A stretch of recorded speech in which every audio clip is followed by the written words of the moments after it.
it's like, sometimes as a parent, we just want our space, and you're okay with it's just like, go play. An abuser will not go typically from zero to abuse, right? It happens over a period of time, and that time is called grooming.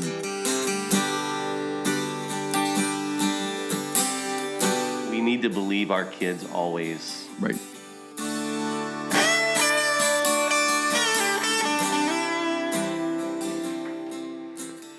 All right, shall we begin? Let us begin.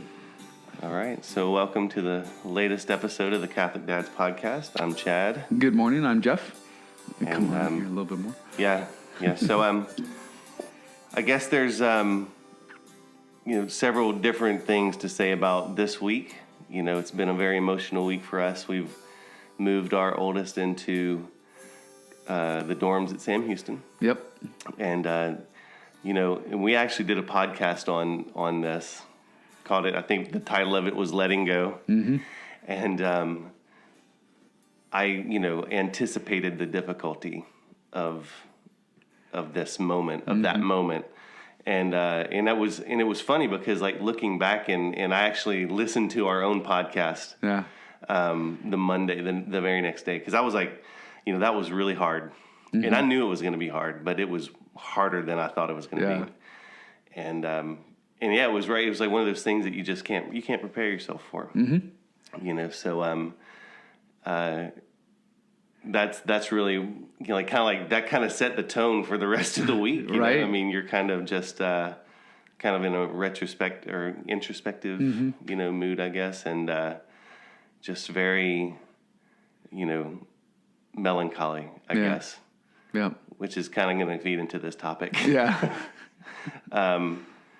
So just jumping right into the topic, I thought that we would talk about, the news from the Pennsylvania grand jury. Mm-hmm. And I don't want to call it like our take on it, but, how it affects us all ultimately as not only as Catholics, but as fathers of children.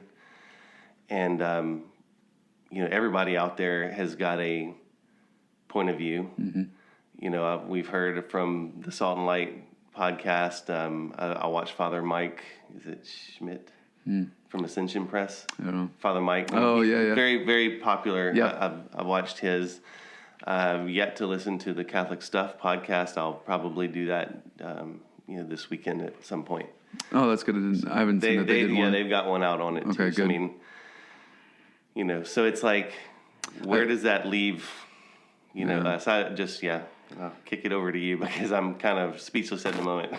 Yeah, I've read enough of the details to know the general take on it, and just the scale of it, I think, is the worst compared to anything else. I mean, Boston, the archdiocese there, I know there was some issues. That was, I think, before we actually joined the church, or maybe just after or something, but...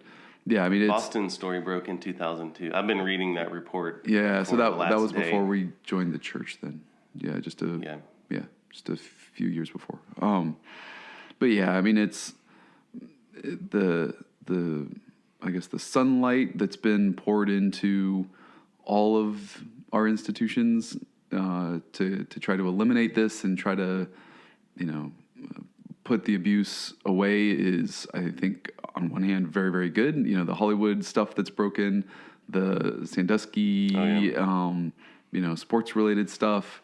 I think why it hurts us so much more is, one, it's I guess just speaking for myself, this is like my institution, right? This is like, the thing that I'm a part of, the thing that I believe in. And we do, obviously hold ourselves to a much higher standard. And we expect those that lead us in the church to be at a much higher standard. So, it personalizes it maybe in a bit more than finding out the stuff that goes on in Hollywood, which, which is still bad. Which is still bad. Yeah. I get what you but this personalizes it. I think I don't know. I need to be really careful here in how I phrase this because I don't want to come off the wrong way. But I think some of the stuff in, well, the Harvey Weinstein story, right? The completely criminal, and you had a whole sphere of people around him protecting that because it was good for their jobs or good for their benefit. It was good for where they were going to go, right? This sounds like more of a, the people in the church that were doing this weren't protecting it to get like a movie deal. They weren't protecting it to get like on the good side of this powerful person. They were protecting it to avoid scandal. And to avoid scandal, but then it seems like also to perpetuate it. There was it seems that way, right, from the outside, and you've read more of it than I do, but it seems like they weren't moving priests away from a diocese in order to, make sure it never happens again, because there's places you can send priests to make sure that never happens again. They put them right back in another thing, in another archdiocese or wherever, so that it could continue happening. And it sounds like from the outside that was a purposeful thing to continue it, and people knew what was going on, and it was part of the culture. It was part of what was happening there. Maybe it started as an avoidance of scandal, but if you continue that long enough, the people that were trying to avoid the scandal just become part of it. So, I mean, I need to be careful because I haven't read the whole report, but that's what it looks like from the outside, right?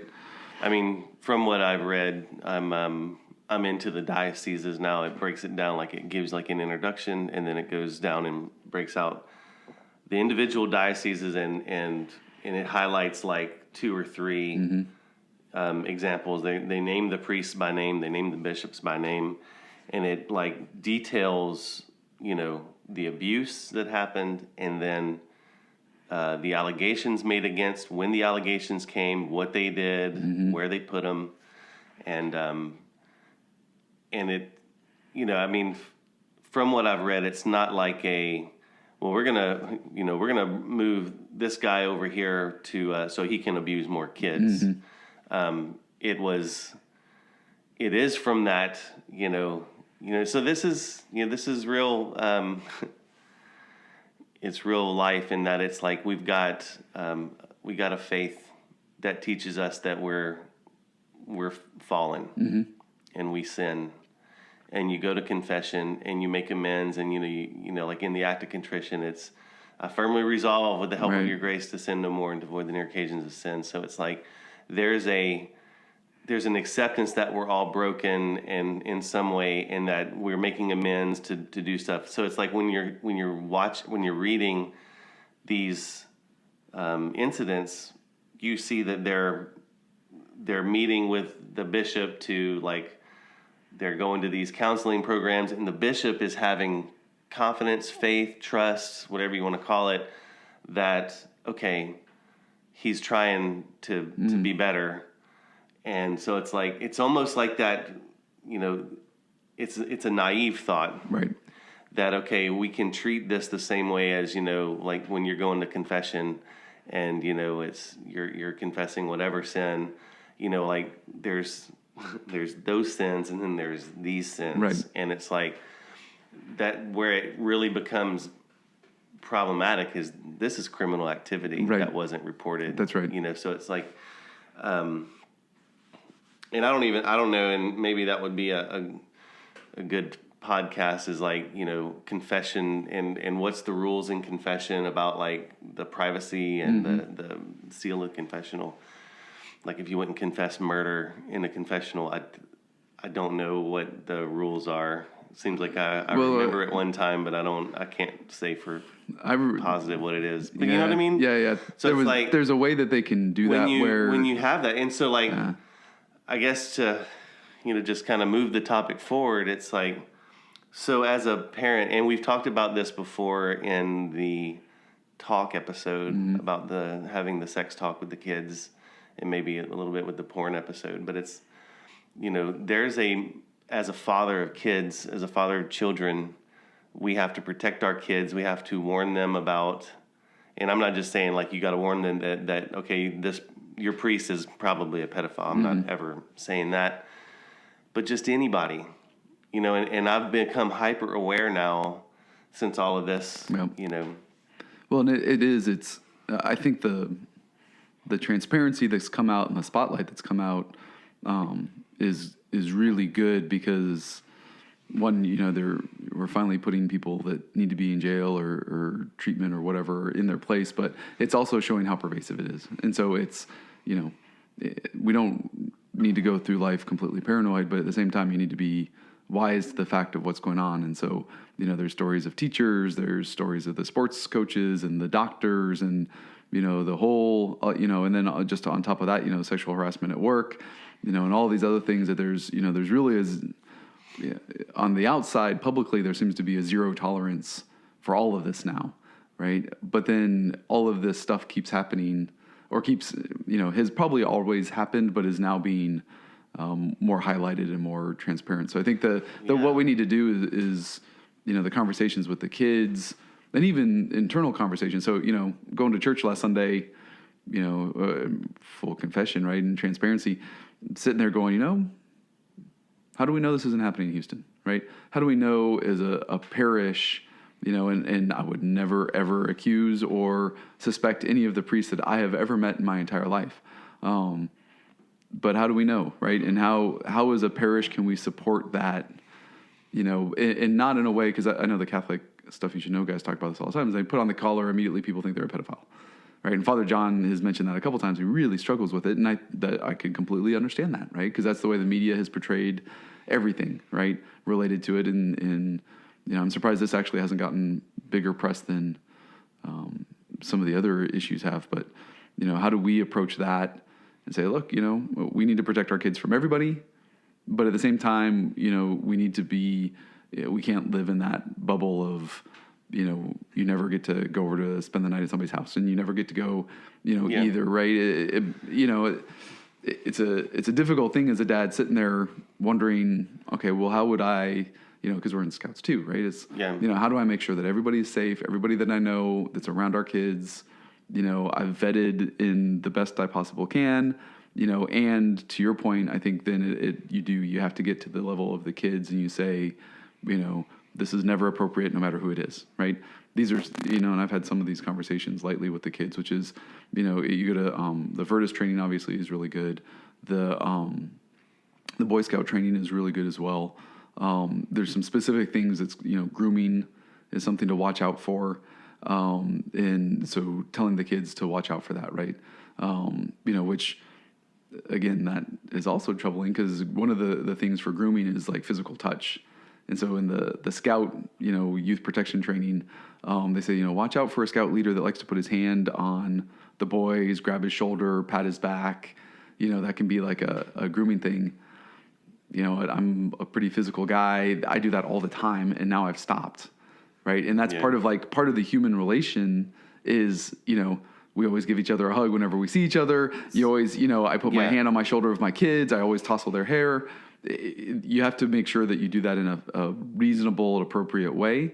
And even as a Scout leader, if I feel like that could be problematic or could be misinterpreted by a parent that doesn't know me, then obviously I won't. I'll make the choice not to do that, right? So I've read about this in this report, and I'm guess I'm oblivious. What is grooming? I don't know what grooming is. Okay, so grooming, we'll get this. So this will be a good podcast topic, right? So typically an abuser, like you don't go from 0 to 60. I should be careful of my phrase on this topic, right?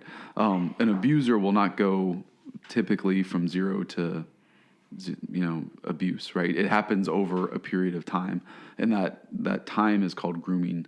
And so I don't remember if it was Virtus or the YPT. I think it was YPT where they specifically talk about looking for the initial stages of that grooming. So folks that you're not related to, that seem to be coming around a lot, that like to hang out with the boys, that give certain kids gifts, right?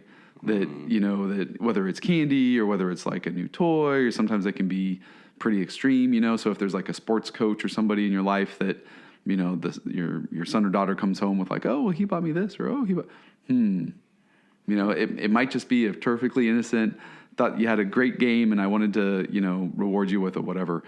But you want to look for like patterns of that, right? When one of the other things is grooming is they have to get, within that personal sphere of the child. So grooming, one of the other things I do is the physical touch. So come up, grab the kid's shoulders, rub their back, all of those things. And for me, that's part of the way that humans communicate. And that's, we're relational, we're physical, that's part of how we communicate. That's part of how you tell somebody you've got a good job. That's part of how, if you've got a kid that's really having a hard day, you put your hand on their shoulder and you look them right in the eye and you like, know that, hey, I'm here for you. This is how this happens, right? So that one, I'm aware of in myself because I do that. But that's your kids. But, right? But it could be the kids in Scouts or the kids in it could be not, so that's separate from, not talking about your kids, talking about other kids, right? Talking about somebody else's kids, right? I've been aware of that. One of the things to watch out for is, people that like to take lots of pictures of kids that aren't their own, right? So, I'm always, whenever I'm at Scouts or somewhere else, and if there's a bunch of kids with my kid that I'm taking a picture of, I'll say, hey, is everybody okay with them taking pictures, right? So that's something to watch out for as well. The whole idea is they're trying to break down that barrier, between the natural barrier that's, God-given that, we all have. They're trying to break that down to the point where then they can get the child in a compromised location or appearance. So you have to keep, that's where you watch out for, and you as a parent, you have to judge whether something's appropriate or not, obviously, because not everybody's an abuser, right? But then also once your kids are old enough to understand some of that, you can train them on watching out for that too, right? Yeah. It's like, hey, it's really great that, he wants to take you out for pizza after the game, but you never go out with coach whoever by yourself for pizza after the game, right? It's great that you're in the youth group, but if the youth minister starts taking just one girl out or just one guy or just, you never separate that. The too deep leadership is huge in Scouts, and that's done a great service, right? Yeah. So I think what it kind of boils down to me, and it's like, sometimes as a parent, Catholic or not, mm-hmm. And Catholic dad or not, dads, moms equally. I think we just want our space. Yep. We get to that point where it's been a long day or it's been a long week or whatever, and whatever emotions are on us, and you're okay with it's just like, go play. Mm-hmm. And I think if anything, what this has done for me is that it's like, you know what, we're parents. And this is your vocation, right. And at one point in one of the podcasts, you had mentioned like that's when you get your cross. I mean, and I hate to say that like your kids are a burden or anything like that, but like this is what your job is right now. Yep. That job doesn't stop like our jobs that we go to on a daily basis. Right. When we leave the office, you typically, hopefully, can ideally put your phone down right. or your emails down, and you leave that job until the next morning. Right. This is a job 24/7. That's right. Especially until they're adults yep. and grown and on their own and able to truly care for mm-hmm. and take care of themselves. So it's like we've got to be vigilant. So if that means that and I find myself all the time, and even in the midst of all of this, you still mm-hmm. find yourself. It's just like, all I wanted to do yesterday was read that damn report. Right. And I got kids that want to go play outside, and I'm just like, go play. Yep. And it's like, so like right now I'm sitting here going, what am I thinking? Yeah. And I hate that I'm in that mode right now, but it's like, we just really need to, and we did have those conversations with the kids when all mm-hmm. this came out about like, this is, and we didn't like, we staged it like we told the older ones about it, about mm-hmm. hey, this report came out, right, and it's about the church, and you might hear stuff about it, and we need to talk about it, and we talked about it. Yep. Which just to like let everybody know our perspective of it was it's like, yes, this is reports from the church. This is on the Catholic Church, clergy sex abuse. I mean, so we didn't sugarcoat it. Yep. At the same time, I did say that it's from the past 70 years. Yeah. So it spans a long time. Most of them are in the past, but some of them, I think there's 2 mm-hmm. that are actually within the last 10 years. Yep. And so that's how we told them about the older ones. And then the younger ones, it was just like, hey, no matter where you are or who you're with, this is never appropriate. This is your private, these are your privates, and that they're called privates for a reason because they're private. And I was like, that goes like, don't, your friends don't do, don't go showing each other your stuff and things like that. So it's like, well, so I'm glad you mentioned that, because that, from my experience, the kids are, you have to be general because you never know. In my experience, kids in high school were the abusers, and that, how do you capture that, and how do you talk about that, and how do you that's not going to make it into the press. Those guys might have gone on to worse things, and I always wonder if that was what happened to those guys, right? So it's important that it's not just adults. You should never be really alone with an adult, right? If you're spending the night at a friend's house, make sure you're with your friend. Make sure just those the too deep kind of idea, right? Yeah. You're either with a buddy or whatever, and then with friends, making sure. Yeah, that's a great point that I think we need to highlight. Is it's not okay for your friends. It's not okay for anybody. I'm always going to be in the room with you when you're at the doctor's. All that kind of stuff. Yeah, right? and then just to say that we got to be those parents. We got to be parents. Yep. So that means that know the families of the kids that your kids are going to play with. Yep. And accompany them outside and see that they're. I mean, it's just it's common sense stuff, but it's hard with the distractions. This shone the light on basically my desire, my personal desires, for the kids to be just, they're okay to go off and go do whatever. Yeah. Just to make sure that you're aware of that, of where they are, of who they're with. Because, the other day, or I'd say it was probably a couple weeks ago, Kim's like, go get Quinn, or send a text to get Quinn. Mm-hmm. So we text the neighbors, say, hey, send Quinn home. Quinn's not here. Mm. Yep. So I walked down there. Well, actually, what it was is I had walked down there and I knocked on the door, and Quinn's not here. Mm-hmm. He's at the other house. Yeah. So I go to the other house. Quinn's not here. So it's yeah, it's that moment. It's what am I doing? Yep. It's this is on me. And he was in the house across the street. But I mean, we just got to be parents. You can't get mad at the kid for that. Right. They're kids. Yep. So it's we have to make sure that whenever they leave our house, we know where they're going. That they understand that, hey, if you leave that place, you come back here. Yep. So it's those are the things that, and just all of this just puts added heat and pressure and stress on, on me personally. And so I just think that, now is a perfect time to be, to kind of reset your I don't know what you call it, your process, or your parenting style or whatever. This is a perfect opportunity for all of us as Catholic dads to stop and to raise this very important issue of boundaries. Mm-hmm. and it's an opportunity that starting from now, we're going to do things a little bit differently, and you know what I mean. It's just there's some times in my life where I can look back and I can say that I'm glad at that moment I kind of did a reset. This is maybe one of those times to reset the way we're doing things. So I had two thoughts while you're... while I was rambling. Yeah, no. This podcast is probably going to be terrible. But I think it's good. I think we're doing all right. Leave your likes and comments in the text.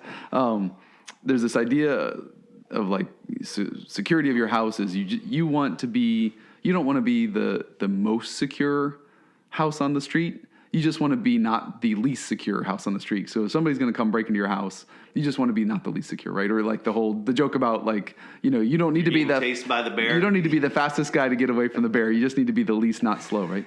Or the whatever. Yeah. And making light of it, but the same analogy works with our kids. And so what you want to do is you need to give them the armor, the protection. You need to be involved in all of the organizations that they're in. You need to, just what you described, the parent that shows up is the best defense against an abuser of your kids, right? Because if that abuser, that's one of the things they look for, is the kid that's maybe got a single parent in the home, maybe is struggling for other reasons. Oh, I don't mind. I can take him home. I know you guys are real busy, right? That's the kind of like opening that the abusers, generally speaking, are looking for. And they go through this. And so I highly recommend going to do your VERS training through your Catholic church. I highly recommend the youth protection training through Scouts, even if you're not in Scouts. It's very, very well done. If you're a parent or a Catholic dad that doesn't, hasn't been exposed to this, hasn't been trained for it, go do that like as soon as you can, right? Virtus training happens all the time. It's brutal, right? Because you're going to hear and see the things that, that really happened, and they don't sugarcoat it. But I highly recommend you doing that. So that's kind of the first thought is, as a Catholic dad and as Catholic parents, generally be there and show up. And that's going to be one of the best defenses for your kids, right? If they're, pulling out a scenario, right? Your kids are doing altar service. Don't just drop them off, right? It's not babysitting service. You're not just going to drop them off and leave your kids for an hour and a half and then come back and pick them up. Mm-hmm. Be there, show up, know the people that are involved, know all the ministers, know all the people at church that are doing it, just like you said, right? You've got to show up, and that's going to take the target off of your child, right? Yeah. The second part of that is, as a Catholic dad, we need that training, we need that awareness so that we can protect the kids that don't have it. So if there are in your sports team, if there are in the communities that you're working or whatever it is, the kid that doesn't have the parental support, that is being dropped off, the coach is saying, oh, you know what, I don't mind, I can take you home. Hey, you know what, I'll take him home, right, this week. Not a problem, right? Be that guardian for those boys as well, and those kids as well, right? Not just boys. I think that's like really key, because you can, it's going through this training. I don't want to say it's easy, but you can prevent the majority of this, because the abusers, it's done in the shadows. They know, right? These guys know what they're doing. They know it's wrong. They're, obviously, and by just being there and like looking them in the eye, saying, nope, you know what? That's not going to happen today. Nope. You know what? We have too deep leadership here. You're not taking him anywhere, and the other thing is then you report it. And the Scouts are really big on that. I know Virtus is really big on that. Is you say, and we don't need like an inquisition kind of thing, but if there's anything that seems weird, mention it, right? Say it to another parent. Hey, you know what? I know this is kind of a touchy subject, but if you noticed, it's kind of weird, it's kind of going on. Oh, you know what? I kind of noticed that too. Okay, done. There's my verification. We need to take it to this next level, right? And that's really important. So exactly what you're saying, be present, but be present because it's our vocation and it's our job. But that's also one of the key things they talk about in the training to avoid or prevent these sort of things too. Yeah. And I don't want to prolong. I mean, I think that's got a lot of unofficial banner on that clock. But I think we need to talk about this because, as a parent of kids, mm-hmm. we've all heard, don't be a tattletale. Right. Snitches get stitches, things like that. Yep. And they use that, right? So this this right here really brings to my mind. It's like, how many times have I kind of, just to be honest, how many times have I told are you tattling again? Mm-hmm. Why are you tattling? Yep. And I don't know the answer to this, y'all. I mean, I really don't. I mean, so it's like, it's time to, I don't know. I'm kind of at a loss. So I think that could be a whole nother topic. I think briefly, tattling in my mind is you're just doing it to get somebody else in trouble. And that's what like grates against me as a parent. That's probably the same thing as you, right? It's like, don't come, I walk in the door and I've got 3 kids that are saying, he did that and he did that and he did that. Like, okay, look, stop. No. Right? I get that. Yeah. But in a kid's brain. Exactly. So that's where I was going. They might equate, right. Well, I'm just tattling now, and Dad tells me not to tattle all the time. He complains whenever I tattle, so I'm not going to tattle. Well, and so that's where I was going. Is you have to clearly say, like, look, if you're just tattling to get your brother or sister in trouble, that's not okay, right?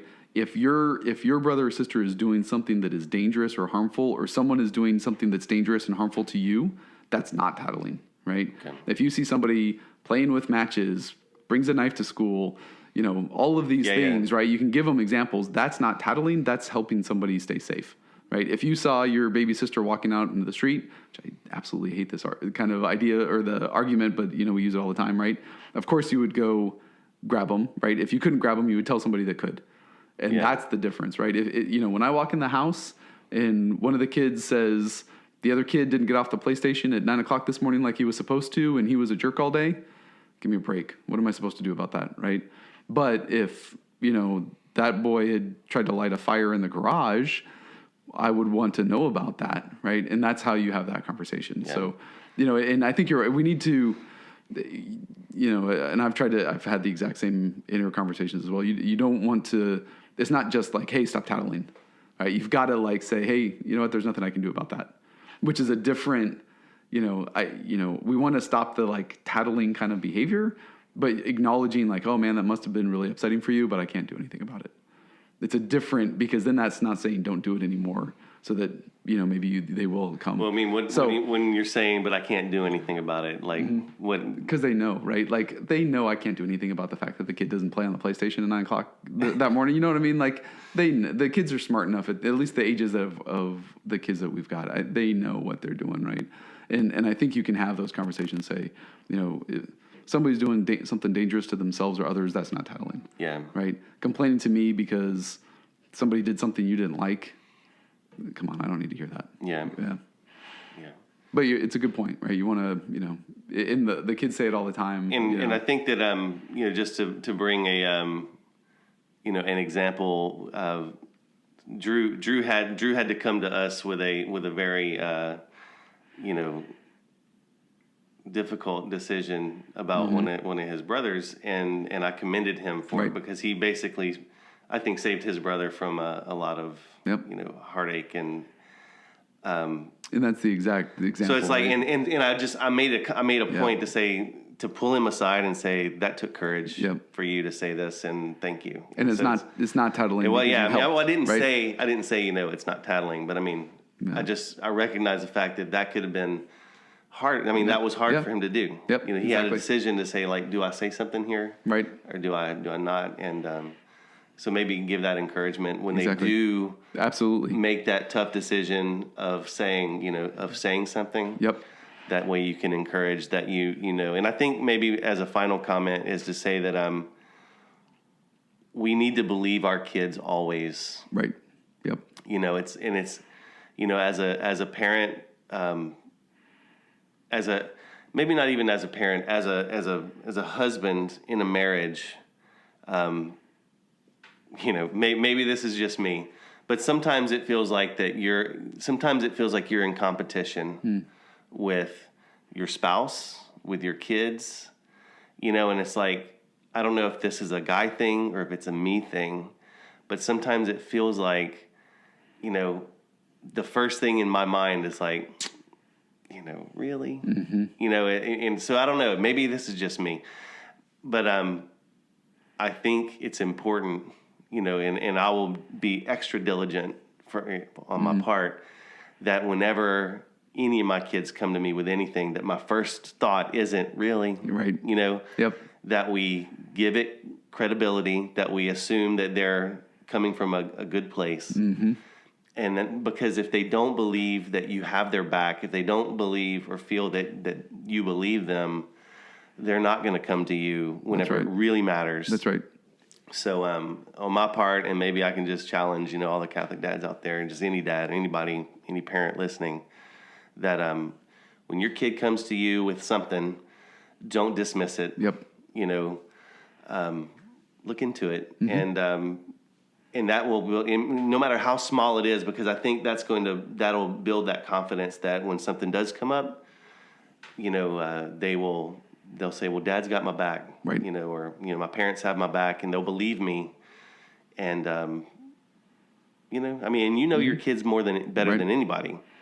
If your kid is maybe going to try to be a sneaky kind of like try to get somebody in trouble, tattly kind of thing, or if that's out of their character, right. As strange as it might sound, what, we live in crazy days. Yeah, that's right. And well, yeah. So I would say trust your kids. I'd also say trust yourself, because you're, that's a good point. There's that other. We do live in crazy days. And we do have that sense of like, well, gosh, we don't want to accuse every single person in our life of this, but we have pretty strong intuitions. And, as Catholic dads, you'll come across folks who you're like, all right, you know what? I'm just going to maybe keep this person at arm's length, or maybe I'm just going to keep my eye on what's going on here.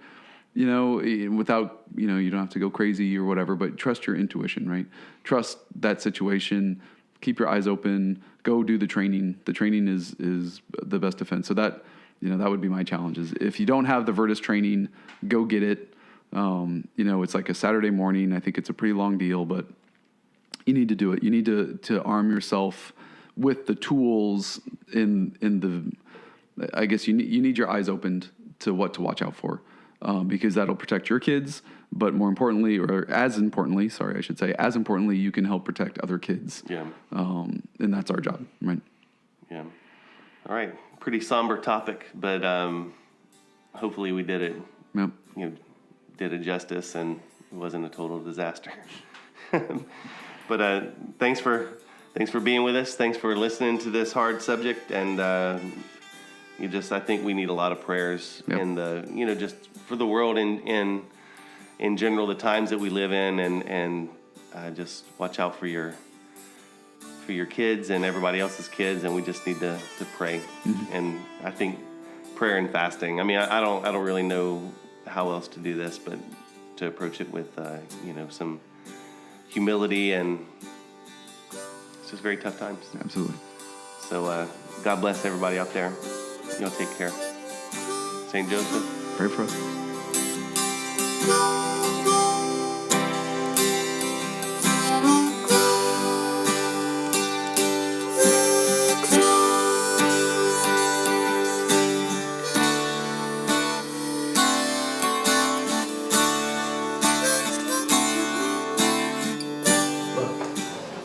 I don't have an office. I can't get away from you people. From you people. I put I'll do headphones on the phone just to look. Hi. You see this? It means I can't hear you. I don't hear you.